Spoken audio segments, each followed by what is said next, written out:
keeping up with the Commodore, 'cause the Commodore is keeping up with you. The Commodore 64, now in a home family pack. A family pack containing the world's #1 selling home computer. Andrew Spencer's International Soccer is a very early football game for the Commodore 64. My first ever football game that I played on any computer system ever. The most addictive game that taught me and my brother that although we were siblings, we might not like each other very much soon. First released on cartridge, this bona fide classic adopted a grandstand view of the action, which became the norm in the majority of football games that followed. I didn't know what offsides were as a kid, and it didn't matter, for International Soccer ignored those petty rules. Fouls? Bah, no such thing.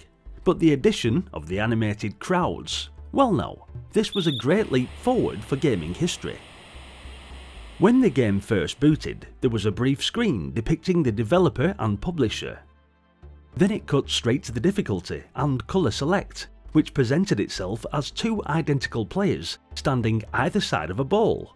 By default, the game was set up for a human versus human game, and clearly 4-year-old me was far too excited to meddle with the game options as I jumped straight in. Okay, sure, it may look a little pedestrian for today's standards, but trust me, this was an absolute classic football game back in '83. Fluidity came at the cost of visual flair. Simplicity was once again the theme here, with big, bright, blocky graphics. They were fine and charming in their own way, so long as you didn't dwell on the details. Along with a lack of fouls, there was no referee, no goal net and no dugout, which wasn't a problem since there were no substitutions in the game. At 4 years old, my first moments of international soccer were akin to the first time you went to a football match. Sure, you'd seen the old game on the telly, but now you felt more involved. The engagement was palpable, and you could whiz that glob of white pixels around the pitch in a way you never could in reality.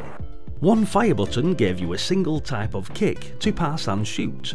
It moved at the same speed and trajectory, regardless of context. These days, passes in football games seem to gravitate towards the target player, but not here. Therefore, passing required a modicum of skill. Players did make runs up the wing and in the centre, so you could flick a diagonal ball into their path and pray there wasn't a defender hiding off screen.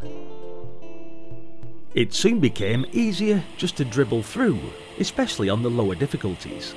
The whole tactic of just walking into other players to win the ball meant the game was always played with players standing, and their engagement with one another was a kind of wordless joust, a gentlemanly duel performed in the blink of an eye and with utmost secrecy.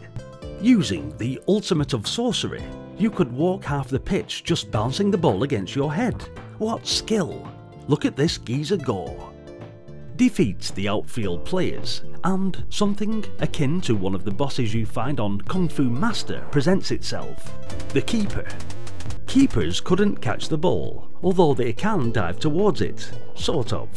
Or saves were literally just deflections allowing you another shot should you be quick enough, like a boss with multiple hit points, pinging away with the great nostalgic sound effects. Despite the aforementioned drawbacks, international soccer played an enthralling game of football, and it was clear that Andrew Spencer seemed to know what he wanted to do within the limits of the Commodore 64, and made it fun with its fluidity. Scoring a goal was also great, as the crowd spurred into life. But those faces though, a crowd of disembodied grey heads stirred out past the game, out of the screen and deep into your soul. Unsettling. So too were the expressionless player faces when selecting your colours and difficulty. Mouths straight and eyeballs flesh-coloured and vacant, as if these were not men, but prototype emotionless androids or something from an episode of The Twilight Zone. International soccer is still fun to play today. What it does well enough. I know it probably wasn't the greatest football game on the system, with many people opting for Microprose Soccer or Emlyn Hughes' International Soccer also covered on the channel. But while those games may have aged a little worse owing to their complexity, international soccer remains a simple but enjoyable game of football with a lot of nostalgia value for those who were there. And if you weren't, if you ever get a spare 10 minutes for two 200-second halves and have an opportunity to give the game a go, you probably should. You may be pleasantly surprised. Big thumbs up. Thanks for watching, guys. Hit the like button if you enjoyed the video, and do be sure to share your experiences with international soccer. Was this your favourite C64 football game? If not, which one did you prefer? Let me know in the comment section. Also, if you're loving the nostalgic memories that these classic games bring, then do be sure to subscribe to the channel and follow me on this epic journey down memory lane. Check out the other football games mentioned, and also the many other Commodore 64 titles just waiting to be revisited on the channel playlists. Hopefully, I'll see you all in the next video. Until then, bye for now.